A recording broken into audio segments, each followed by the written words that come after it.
back, so we in deep. Final steps for the headpiece. They the beasts of the Big East. Coach, thank you for allowing me this privilege to have this conversation with you, this Big East conversation. So I'm gonna start it because you grew up in the area. Take me back to high school and when the Big East was really doing things, right? Yeah. What are your thoughts on that? Well, for me, it's a little different, Carl, right?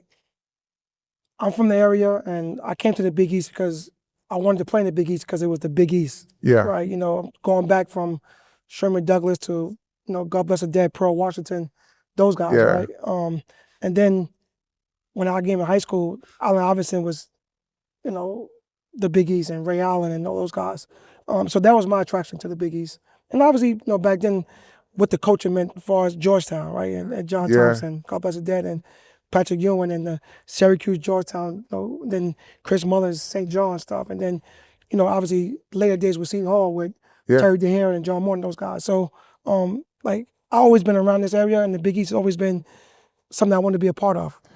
I don't think, because I grew up in Michigan, I went to Michigan State, and I had no idea Big East basketball is big. So I came to New York when Chris Mullin and The Truth and Mark Jackson were doing their thing.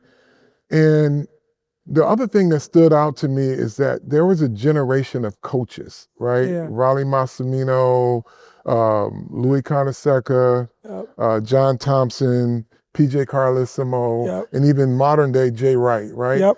They defined, great coaching, right? And so we're here now with the next generation of great, different personalities in this era of coaching. So you've got alumni of Seton Hall, Dan Hurley, who is a show within himself on the sidelines, right?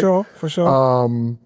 Your persona is that of the tough guy, the New Jersey tough guy, right?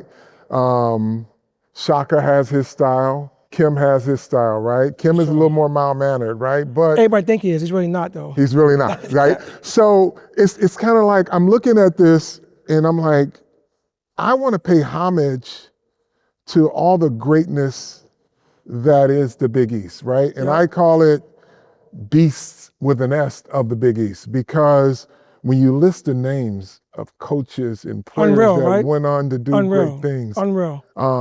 A time when 4 Big East schools were in the tournament in the Final Four, was it? Yes. That's beasting. It's unheard of. Right? Especially for us. It's always been, small Catholic schools, right? Yeah. And then you look at then to now, right? Even now, don't get me wrong, and back in the days, the coaches in the Big East, come on, like you said, from Jim Boeheim, right, to Raleigh Massimino, to John Thompson, Mount Era, Jay Wright, Lou Conaseca, and the list goes on and on and on. PJ, and then you kind of go back a few years ago, right, and then the Big East got when it became football, right? Yeah. Then they had Louisville and all those schools in it. Right? Yeah. Coach Pitino was, on Louisville at the time. They was in the Big East. Then Mick Cronin at Cincinnati, right?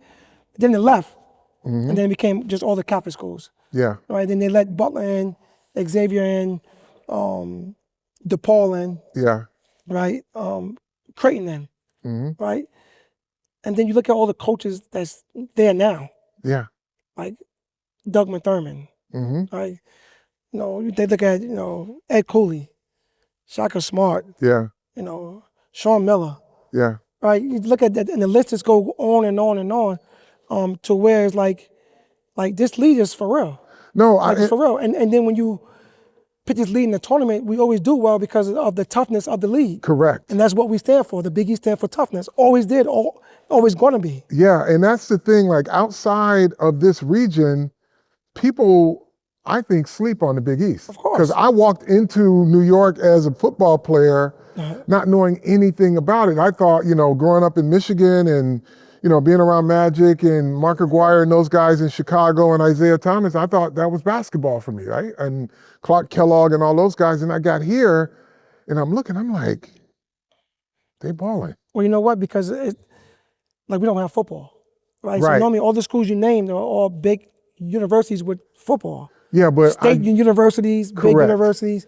But I grew up in a region that was more defined by basketball. If it wasn't Ohio State or University of Michigan, which both had good football and basketball teams, it was all basketball. You know, but to see this region just get on the big stage and just constantly show up is impressive. And, you know, I thank you for the privilege of having this conversation, man, because, you know, I just love, I call it the beast of the Big East, and that's with an S, because there's so many great coaches and players, and then this new generation. No doubt. Of players. No Like, doubt. I'm looking at one of your opponents, this kid Eric Dixon. Looks like a tight end. For real. Shoots like Steph Curry, goes in the paint, Yeah, trust me. and plays like Charles Barkley. Like, Yeah. I mean, that's the stuff that Big East basketball think about is it. about. Like, we play them next. I'm having nightmares of that already. I can imagine. Like playing against him. And, you know, he's a kid, a young man that's been around the league for a while. Like, I see him grow from a freshman now to a fifth-year senior. Like, his process has been unbelievable to watch. Because he came in as a young man that didn't play that much. He wasn't like a five-star player. Yeah. And now look at him. He's leading the nation in scoring. Yeah, it's unbelievable. But that just speaks to, and these kids, and you know, they're local kids in their own regions, but it just speaks to the strength of this conference, right? Yeah, no, this league. I just think it's great. I'm going to fast forward a little bit to your playing career, right? Okay. Again, a lot of beasts in the Big East, right? You have to go up against Rip Hamilton, Metta World Peace, Postel. Talk a little bit about that era of Big East basketball when you were playing it. No, it's like same coaches were coaching too, by the way. It's amazing because like my players always want me to talk about myself. I never do. Right. Because I wanted to make it about them, right? Never about me. But what I say all the time to them is, I'm like, some of you guys couldn't survive. Yeah. In the Big East when I played in it. Yeah. It was super physical. Yeah. Like, you think they don't call fouls now? Like a foul right now, they would call a flagrant foul. Back then it was just a regular foul. It was a regular foul. Play you know on. I mean? You know, just playing hard. Yeah. Now it's a flagrant foul. Yeah. You know, I remember this like it was yesterday. My first Big East game we played against Georgetown. And there was a young man on the team named Jihadi White. I don't know if you remember him. Yep. 7 feet, 300 pounds. I remember, you know, I got, you know, Big East Rookie of the Week like 4 weeks in a row, right? Between me and Tim Thomas. He was a freshman too at the time, right? Now this is going into before conference tournament play started. And we played them, and obviously I was, doing well. Yeah. And John Thomas was the coach. I'm sure he said, when you come in here, show him what this is all about. Yeah. So I go in there and, I go for a layup, and he threw me down, right? And I jump back up like, because I didn't want to show him, any weakness. But right. I'm saying to say, that's what it was every night. Yeah. Yeah. You can't do that now. Like, you'll get kicked out of the game for the foul that he fouled me. Yeah. It'd be a flagrant 2 right now. Yeah. You know what I mean? Some of you get kicked out. So the difference is, I thought back then the players was tougher. And I got to be careful because I don't want my team to hear this. But the players it was different. It was just a different era. But the players were tougher. Plus, at that time, you got to remember, before us, it was Terry. Yeah. And those guys. And before them, it was Sherm and those guys and Mark Jackson. So it was an expectation of what the Big East was. It was just hard physical basketball. Sure. Along with the coaches that was in at that time. Yeah. And that's how I coach now. And just think about, though, the diversity of style today in the Big East is truly reminiscent of what Absolutely. you were. There are teams that shoot well. There are teams that defend well. There are teams that are more balanced. Absolutely. You know what I mean? And it's really cool to see that, because my memory of I basically grew up as an adult a Big East fan. Yeah. Right? So I can tell you what teams were playing what style, right? Absolutely. And I'm sitting and I'm watching it now, and I just think it's just amazing. And the same teams play the same way. That's true. That's right? so true. So yeah. I try to play like PJ. Yeah, yeah. Like Coach Patino got St. John's playing like Louis. Yeah, yeah. Right? So like the teams are playing the same way. That's legacy. And that's what it's about. So you said something earlier about, when I played, I thought, the difference was, like, I wanted to play in the Big East because of what you said. Yeah. The physicality and the history of it. I don't think these young guys really understand the history of the Big East, right? Because I got a lot of guys on my team. Jerry Walker and Terry Harris is around a lot. Yeah. I have those guys come talk to my guys. My guys have no idea who these guys are. Right. And it's a shame.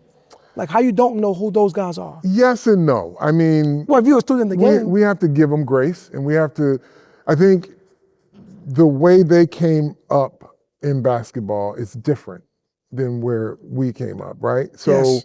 we had to look to see. We had people that we looked to and said, we're going to style our Yes. game after this. We're going to Yes. play a certain type of way.